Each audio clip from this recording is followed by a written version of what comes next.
Ladies and gentlemen, through this august house, I wish to assure the Kashmiri people that I stand with them. The people of Pakistan stand with them. And one day soon, inshallah, India's tyranny in Kashmir will come to a grinding halt. Kashmir will gain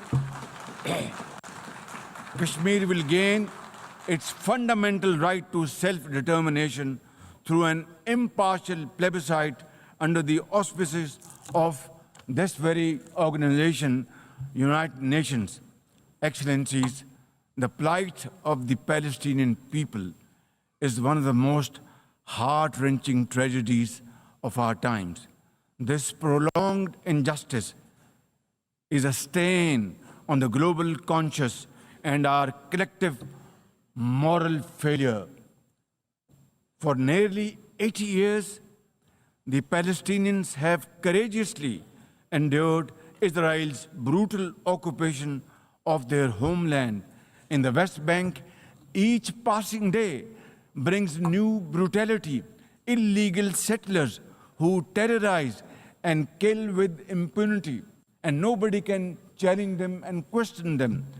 And in Gaza, Israel's genocidal onslaught has unleashed unspeakable terror upon women and children in a manner we have not witnessed in annals of history.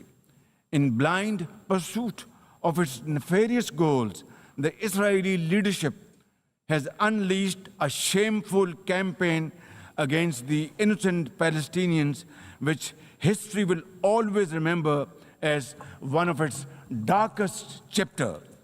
But speak we must, Madam President, we must speak and speak loud and clear. Our words are too little, too late for Hind Rajab, a child, nay, a little baby. We have all heard her trembling voice on that phone call, which little Hind made as she struggled to stay alive under Israeli onslaught and atrocities. Can you imagine that little girl, Hind Rajab, as if she was our daughter? Can you imagine not having the compassion to spare her life? My agony and the agony of the entire Muslim Ummah, indeed, I think, the agony of all the nations on the planet is that we failed Hind Rajab, and she will not forgive us in this world and the world hereafter. As they say, ladies and gentlemen, the smallest coffins are the heaviest to carry. I, for one, would know, for I too carried the tiny coffin of a 7-year-old Irtiza Abbas during the recent confrontation with India. He was only 6 years old. Therefore, we cannot and we must not fail these children of Gaza or any child anywhere in the world. We must find a path to a ceasefire now and just now. Pakistan firmly supports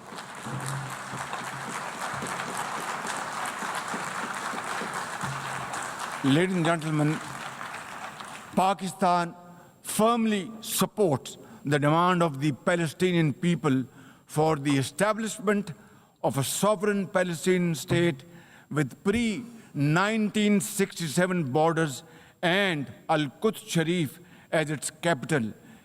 Palestine can no longer remain under Israeli shackles. It must be liberated, and liberated with full commitment and with full force.